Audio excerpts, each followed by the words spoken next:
Next presentation is on basic laparoscopic skills. Though I'm inviting Dr. Hamza Sohail for presentation.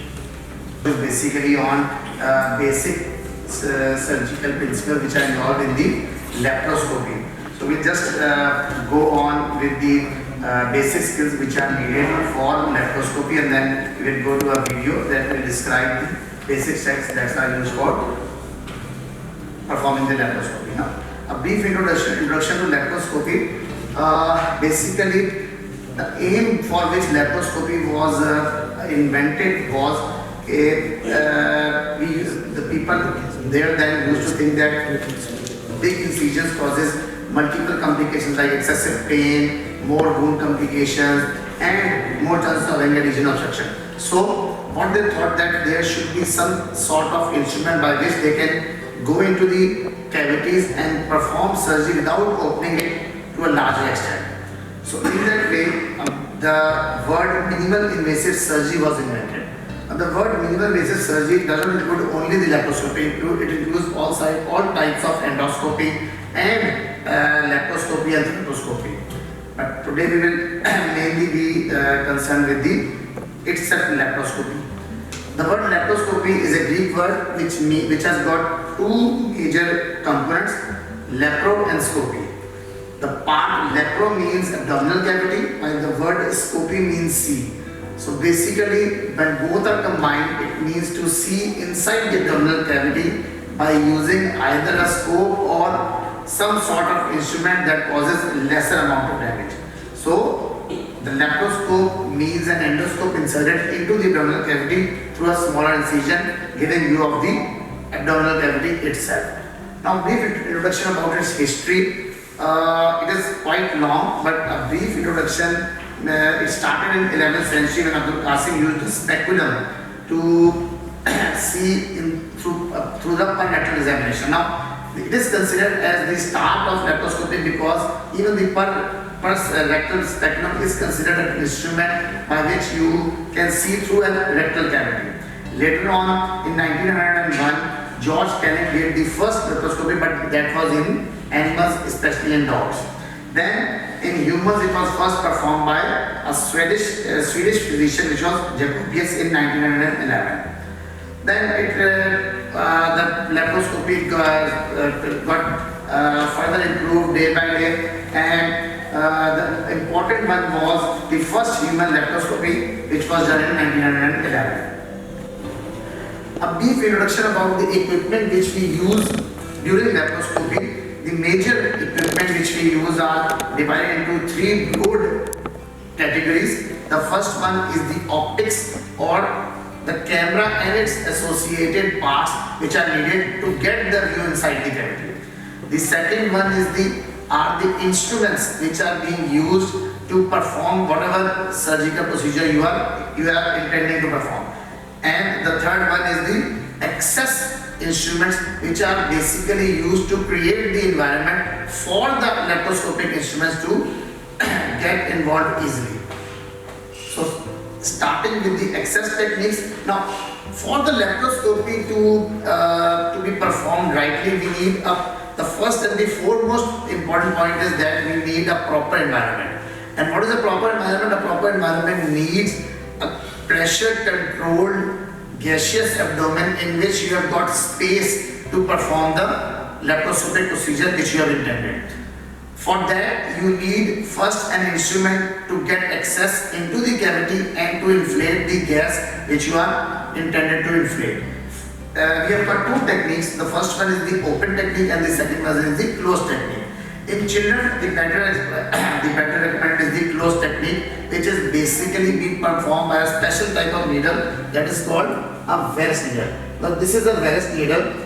जो इसकी important बात है कि it has got a valve at its end, and the usefulness of the valve is that when it enters into the cavity, the sharp point gets retracted back so that the damage to the internal organ is reduced. This Veress needle can be inserted. Now, it has got some safety, but it has got its own disadvantages. The closed technique is a blind procedure. You are not doing it under any ultrasound or radiology or guidance. So, it's a blind procedure, and there are some cases of perforation reported, but it's very less so. It's quite safe, especially in children. While in open technique, we use a Hessen's cannula. This is a Hessen's cannula, which is just like other trocars, which has got pointed trocar within it and a sheet around it. In open technique, we give an incision first, and then we divide the linea alba, the entire anterior posterior sheet, and then enter into the cavity under vision. So this is a technique which is done under vision, but it has got its own disadvantage that it requires a larger incision and opening of the linea alba. So in children, we usually prefer the varus needle. This is a picture in which the insertion of the varus needle is shown. Now it is better that you hold the abdominal cavity from the sides, either by assistant hands or by help of some soft instrument, and pull it up. So this because before the insertion of the varus needle, there is no pneumoperitoneum. So this phenomena helps to create some space and prevents the injury from being occurring.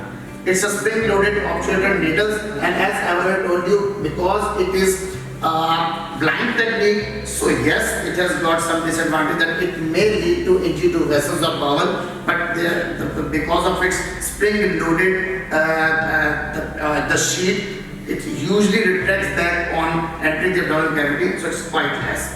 The open technique, as I already told you, that it is performed basically by Hessen's cannula. Now this is a 10 mm to 1 mm sheet with a blunt obturator within it, and while performing as pneumoperitoneum by Hessen's cannula, we do first give an incision on vision, divide the sheet, and then insert the cannula inside. Now both of these techniques are basically the first step of performing the laparoscopy, which was our aim, was to create the controlled environment by insufflation of the gas itself. Either through open technique or closed technique, we start with the insufflation of the gas into the pectoral cavity. The major and the most usable gas which usually being used in laparoscope is the carbon dioxide. There are certain advantages and disadvantages of using the carbon dioxide. Mainly, the advantage mainly being that it is relatively cost-free, and the carbon dioxide has got a relatively normal physiological metabolism being already occurring into the body. So it is quite easily metabolized within safe ranges.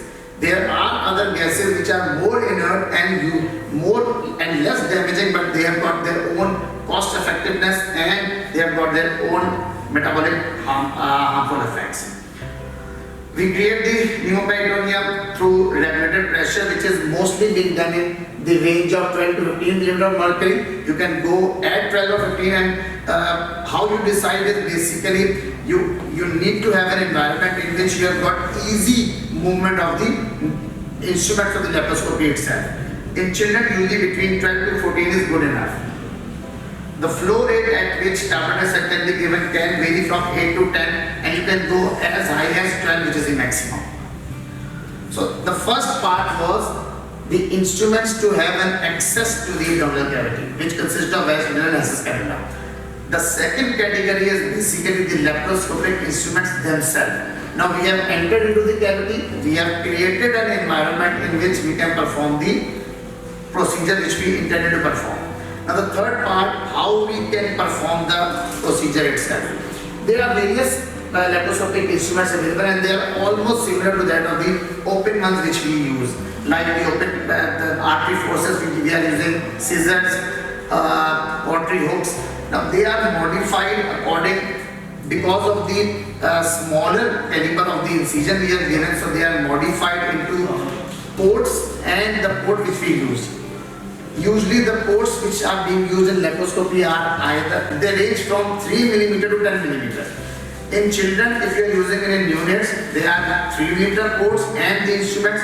If you are using in adult children, in slightly later, older children like 3 and above, you can easily use 5 mm port. And if you are using in adolescent or children who have got weight around 35 or advanced, you can even use a 10 mm port.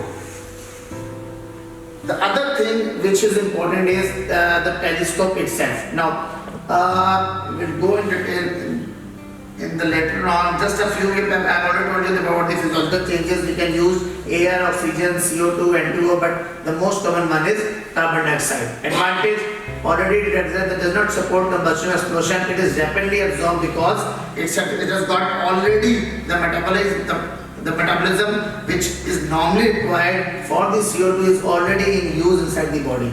The disadvantage usually is mainly the peritoneal discomfort which it causes if it is used in the excessive manner.